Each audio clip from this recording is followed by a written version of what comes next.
حبیبیہ صاحب، ہمارے صدر صاحب اور امروہہ کی باذوق عوام، السلام علیکم ورحمۃ اللہ وبرکاتہ۔ وعلیکم السلام ورحمۃ اللہ۔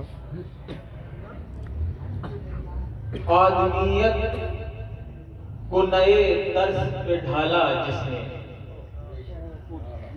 آدمیت کو نئے طرز پہ ڈھالا جس نے، ڈگمگاتے ہوئے انسان کو سنبھالا جس نے، آدمیت کو نئے طرز پہ ڈھالا جس نے، ڈگمگاتے ہوئے انسان کو سنبھالا جس نے، کر دیا ہر برائی کو کیا دیس نکالا جس نے، کر دیا مشرق و مغرب میں اجالا جس نے، اسی انسان کو محبوب خدا کہتے ہیں، اسی انسان کو محبوب خدا کہتے ہیں۔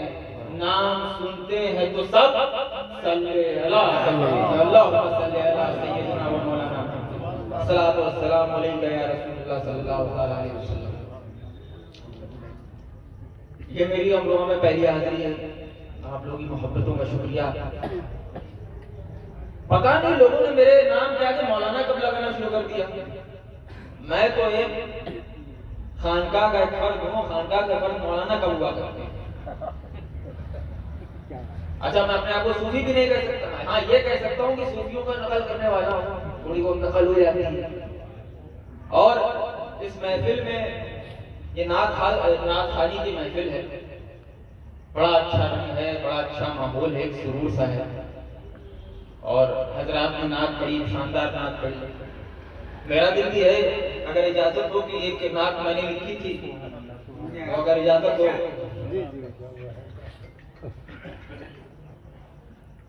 نعت پڑھنے سے پہلے، جب بھی کوئی انسان نعت لکھنے بیٹھتا ہے اور نعت لکھنے کی کوشش کرتا ہے تو سب سے پہلے اس کے دل میں خیال آتا ہے کہ کیا لکھیں، لکھیں کیا، ہماری کیا حیثیت کہ ہم رسول کریم صلی اللہ علیہ وسلم کی شان بیان کریں، کیا لکھیں۔ تو یہی مصرع ہوا کہ لکھیں شان رسول ہاشمی کیا، لکھیں شان رسول ہاشمی کیا۔ اب دوسرا مصرع جو ہے، اب جب یہ آدمی کہتا کیا لکھیں، کیا ہے شان، تو مسئلہ تو یہ وہی ہے کہ لا یمکن الثناء کما کان حقہ بعد خدا بزرگ، تو ہی قصہ مختصر یہ قصہ ہے۔ اب رسول کریم صلی اللہ علیہ وسلم کی شان ابھی پتہ ہی نہیں چلے گی، پتہ تو جب چلے گی جب قیامت آ جائے گی اور میدان محشر برپا ہو جائے گا، تب پتہ چلے گا کہ رسول کریم صلی اللہ علیہ وسلم ہے کون۔ جب ساری دنیا، جب ساری انبیاء نفسا نفسی کر رہی ہوں گی، سارے انبیاء کہیں گے اذهب الى غیر، دوسروں کی طرف جاؤ، تب پتہ چل جائے گا کہ رسول کریم کیا ہے، تب پتہ چلے گا۔ اس پہ شعر یاد آیا مجھے کہ بس ایک جشن قیامت ہی اور باقی ہے، اداؤں سے تم بہلا چکے زمانے، تو لکھیں شان رسول ہاشمی کیا، لکھیں شان رسول ہاشمی کیا، بابا محشر تو ہونے دو ابھی کیا، لکھیں شان رسول ہاشمی کیا، لکھیں شان رسول ہاشمی کیا، بابا محشر تو ہونے دو ابھی کیا، بابا محشر تو ہونے دو ابھی کیا۔ اور یہ کوئی کڑی ہوئی باتیں نہیں ہے، کوئی ضعیف روایت نہیں ہے کہ رسول کریم صلی اللہ علیہ وسلم کو جانور سجدہ کیا کرتے تھے، شجر سجدہ کیا کرتے تھے، حجر سجدہ کیا کرتے تھے، انسان کو اجازت نہیں تھی۔ تو ہے سب پر حکم ان کا حرف آخر، ہے سب پر حکم ان کا حرف آخر، شجر کیا حجر کیا اونٹنی کیا، شجر کیا حجر کیا اونٹنی کیا۔ اور یہ شعر علماء اکرام کے حوالے میں کر رہا ہوں کہ جو شک کرتے ہیں معراج نبی میں، ایسے بھی لوگ ہیں جو شک کرتے ہیں معراج نبی میں، نہیں پڑھتے ہیں سبحان الذی کیا دیا گیا ہے بھائی، اب کتنا کیا کھول دیا گیا۔ جو شک کرتے ہیں معراج نبی میں، نہیں پڑھتے ہیں سبحان الذی کیا، اور ہمارا در ہے، ہمارا سر ہے سنگے راستہ پر، ہمارا سر ہے سنگے راستہ پر، مزہ دکھلا رہی ہے بے خودی کیا، ہمارا سر ہے سنگے راستہ پر، مزہ دکھلا رہی ہے بے خودی کیا۔ اور یہ آخری شعر، شفاعت تو ہے سب پر عام احمد، شفاعت تو ہے سب پر عام ہے، اور یہ سب پر یہ شفاعت کبریٰ کی بات ہو رہی ہے۔ کوئی یہ سمجھے کہ ہم نے بھیا نمازیں بہت پڑھ لی اور روزے سارے رکھ لیے، ہمیں شفاعت کی ضرورت نہیں، تم کو سب سے زیادہ ضرورت پڑے گی۔ بے شک بے شک جو سوچ رہے ہو تم کو سب سے زیادہ ضرورت پڑے گی۔ تو شفاعت تو ہے سب پر عام احمد، ولی کیا جنتی کیا دوزخی کیا، سب پہ شفاعت تو ہے سب پر عام احمد، ولی کیا جنتی کیا دوزخی کیا۔ آج مطلع لکھیں شان رسول ہاشمی کیا، بابا محشر کو ہونے دو ابھی کیا ابھی کیا۔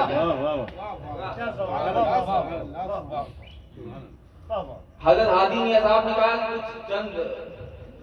کچھ کلمات یا کچھ، اب میرے اس وقت یہ نعت کی محفل ہے، اتنی سرور باقاعد اور نور محفل ہے، اس میں بولا کیا گیا۔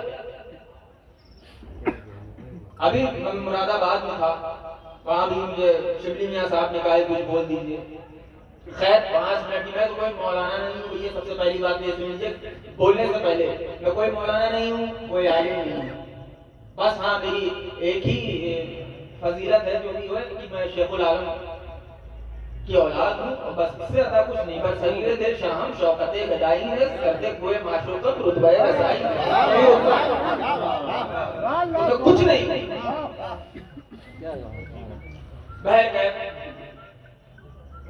اللہ تعالیٰ قرآن الکریم میں ارشاد فرماتا ہے قد افلح من زکاہا،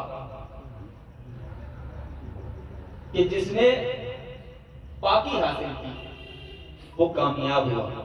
قد افلح، اب جہاں پہ افلاح استعمال ہوتا ہے وہاں پہ صرف دنیا کی کامیابی نہیں ہوتی، جب عربی میں افلاح استعمال ہوتا ہے تو اس کا مطلب دنیا اور آخرت دونوں کی کامیابی کو کہتے ہیں افلاح۔ قد افلح من زکاہا، جس نے پاکی حاصل کی اس نے کامیابی حاصل کی، یعنی جو پاک ہوا وہ کامیاب ہوا۔ اب سوال یہاں پہ پیدا ہوتا ہے کہ اللہ کس پاکی کی بات کرتا ہے اور کتنے طرح کی پاکیاں ہیں؟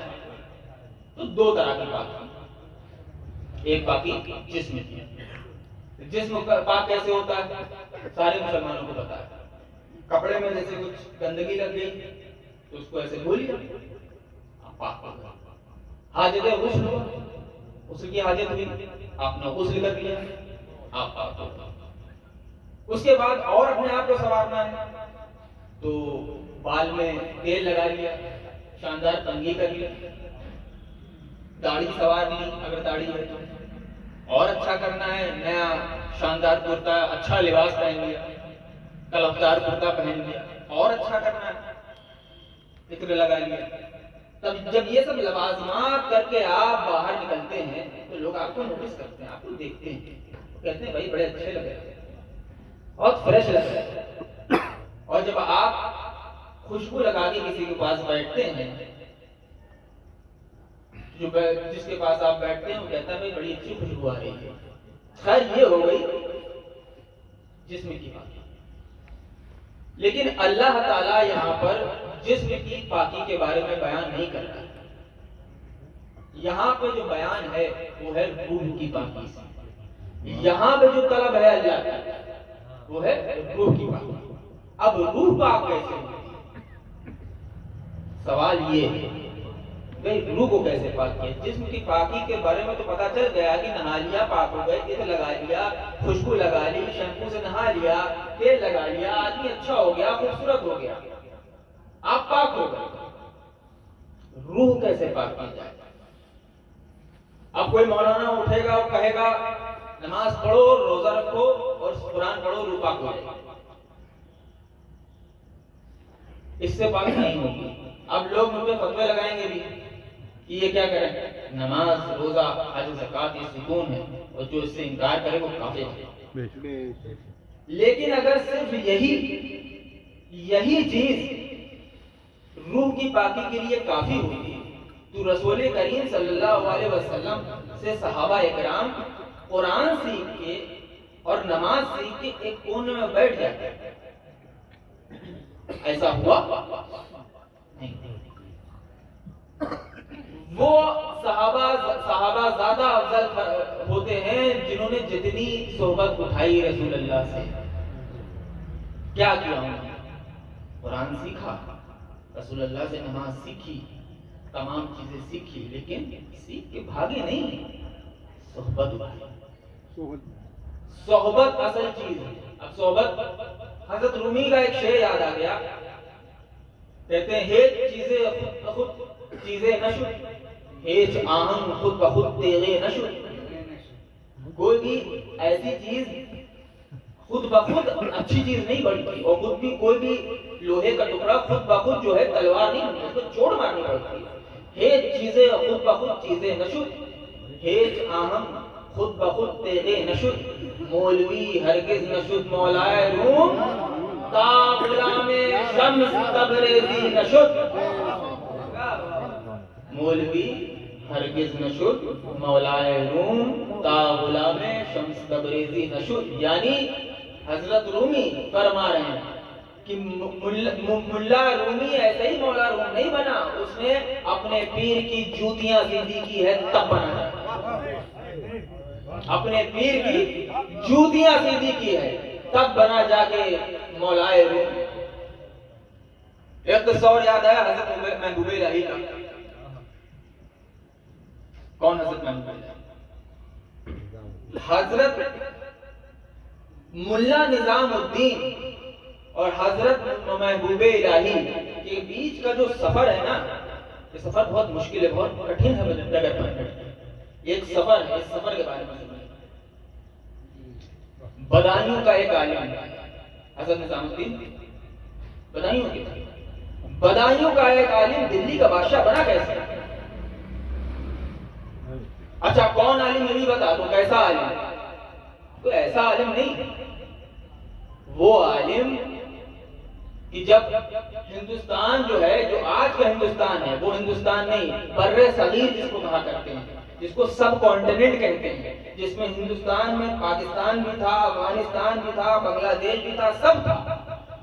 اس ہندوستان میں، اس بر صغیر جس کو کہتے ہیں انڈیوائیڈڈ انڈیا، اس میں جب قاضی القضاص کا عہدہ دینے کی کسی کی بات آئی تو پورے ہندوستان میں صرف ایک ہی انسان تھا جو اس عہدے کے لائق تھا، وہ ہے محبوب الہی۔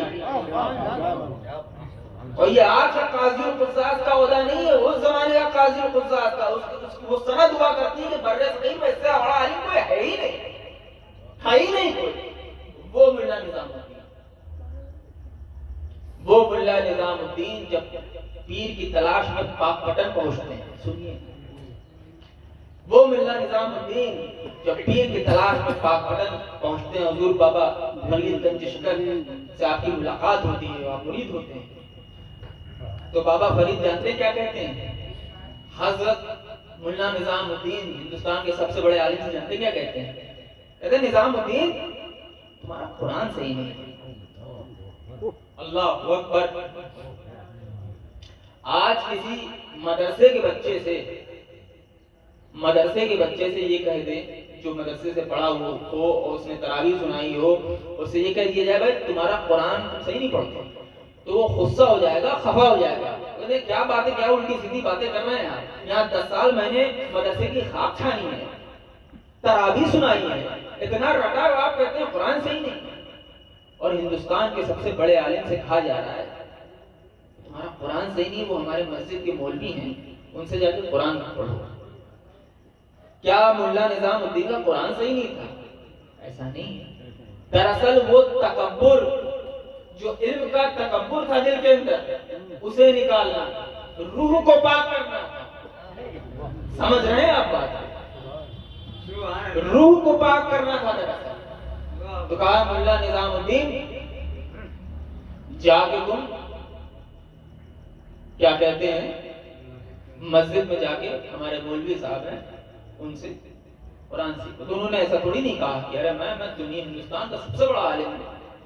انہوں نے کہا جی حضور. کیا کہا؟ جی حضور. آپ نے قرآن. ایک اور قصہ، بابا صاحب کے دربار میں ایک نوجوان عالم آیا کرتا تھا.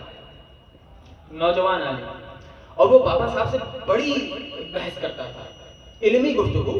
اس کی آواز کبھی کبھی تیز ہو جایا کرتی تھی. حضرت نظام الدین اولیاء کو یہ بات پسند نہیں تھی کہ ہمارے پیر کے سامنے کوئی اس طرح اونچی آواز سے بات کرے. خیر روز آتا تھا، وہ بحث کرتا تھا اور چلا جاتا تھا. ایک بار حضرت نظام الدین اولیاء کو برداشت نہیں ہوا، وہ بحث کر رہا تھا بابا صاحب سے. وہ حضرت نظام الدین اولیاء آئے اور اسے خوب ڈانٹا اور کہا کہ جو تم جواب چاہتے ہو یہ ہے، جواب لو. منہ پہ مار دیا اس کے جواب. وہ وہاں سے اٹھ کے چلا آیا. اب معمول یہ ہوا کرتا تھا کہ بابا صاحب جب فجر میں وضو کرتے تھے تو لوٹا لے کے حضرت نظام الدین آیا کرتے تھے پانی کا وضو کرانے کے لیے. تو بابا صاحب نے لوٹا لے لینے سے انکار کیا. ایک دن گزرا، 2 دن گزرا، 3 دن گزرا، کافی دن گزر گئے. تو حضرت نظام الدین اولیاء نے حضرت بابا صاحب کے خادم خاص سے پوچھا کہ جا کے حضرت سے پوچھ لو کہ کیا نظام الدین سے آپ خفا ہیں، اور اگر خفا ہیں تو کیوں خفا ہیں. تو خادم خاص بابا صاحب کے پاس گئے اور فرمایا کہ نظام الدین یہ کہہ رہے ہیں. تو بابا صاحب نے فرمایا ہاں میں خفا ہوں خفا. تو خادم خاص نے حضور وجہ ہی بتا دیجیے. وجہ بتایا کہ وہ بچہ آیا کرتا تھا میرے پاس، اس کو مولانا نظام الدین نے ڈانٹ دیا. اتنی تیز ڈانٹا کہ بیچارے کا دل ٹوٹ گیا. کیا مجھ سے زیادہ علم رکھتے ہو؟ میں بھی جواب دے سکتا تھا کہ میں جواب نہیں دیتا تھا اسے. وہ روز آتا تھا میرے پاس بیٹھتا تھا. دیکھو اس کا دل توڑ دیا اس نے. تو جب خادم خاص مولانا نظام الدین صاحب کے پاس گئے، حضرت نظام الدین اولیاء کے پاس پورا قصہ بتایا. تو حضرت نظام الدین اولیاء نے کہا کہ جب خطا بتا دی ہے تو یہ بھی بتا دیجئے کہ اس خطا کی درستگی کیسے ہوگی. تو بابا صاحب نے فرمایا کہ جاؤ اس کو منا کے لاؤ. اب اس زمانے میں رواج یہ تھا کہ جب کسی کو کوئی مناتا تھا وہ خفا ہو جاتا تھا. اس کو منانے کا طریقہ یہ ہوا کرتا تھا کہ کھانا پکا کے لے جاتے، کھانا پکا کے پیش کرتے تھے اور معافی مانگتے تھے. لوگ مان جاتے تھے. خیر کھانا پکانے کی باری ہے. اب کھانا پکے کیسے؟ جیب میں تو ایک چھوٹی کوڑی نہیں تھی حضرت نظام الدین کے. اب کیا کیا جائے؟ تو انہوں نے اپنی دستار کو، یہ دستار نہیں جو میں پہنوں، وہ دستار جو عالمیت کی دستار تھی جس کی ایک اہمیت ہوا کرتی تھی، اس کو بازار میں بیچ دیا.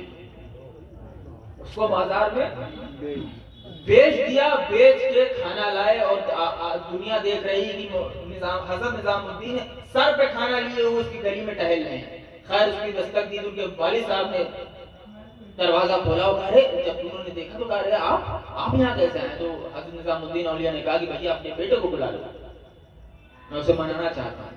تو خیر وہ بیٹا آیا، اس کے سامنے کھانا رکھا حضرت نظام الدین اولیاء نے اور فرمایا کہ اس کھانے کھا لو اور مجھے معاف کر دو. اس نے اس کھانے کو کھایا اور معاف کر دیا. بابا صاحب خوش ہو گئے. بیان یہ کرنا ہے کہ ایک نظام الدین اولیاء جس کی چوکھٹ پہ دنیا آج جھاڑو دیتی ہے، وہ ملا نظام الدین بنا کیسے؟ اپنے پیر کی جوتیاں سیدھی کر دیا. اپنے پیر کی جوتیاں سیدھی کی ہے حضرت نظام الدین اولیاء نے، تب وہ محبوب الہی بنے. اور ہوا کیا؟ اس کا کیا نتیجہ ہوا؟ اور یہ دعا کس کی تھی؟ جب یہ تمام چیزیں کر دی، 20 سال ریاضت کی، جوتیاں سیدھی کی، جھاڑو لگائے اپنے پیر کے دربار میں، تب پیر نے کہا کہ جاؤ نظام الدین اب تمہاری دربار پہ دنیا جھاڑو دے گی. اور یہ ہوا. دلی میں آپ دیکھ رہے ہیں دنیا نے جھاڑو دی. اور دے رہی ہے، تو ایسے روح پاک ہوتی ہے۔ حاجی میں صاحب کیا ہوتا ہے جیسے آپ نے اب تو کیا ہے 5 منٹ میں تو بات میں نے یہ اس لیے شروع کی تھی کہ آج کل جس طرح ہر چیز میں خرابی آ رہی ہے کہ قیامت کا دور، قیامت قریب ہے، تو قیامت قریب ہے، جب قیامت قریب آئے گی تو ہر چیز میں خرابی آتی جائیں گی، اور اس لائن میں بھی خرابی آئی ہے، اس میں کوئی دو رائے نہیں۔ کوئی یہ کہے کہ اس لائن میں خرابی، پیری مریدی کی لائن میں خرابی نہیں آئی ہے، اس لائن میں بھی خرابی آئی ہے، اور اس کی سب سے بڑی خرابی اب میں بات کرنے والا ہوں، جس میں لوگ خفا بھی ہو جائیں گے مجھ سے، لیکن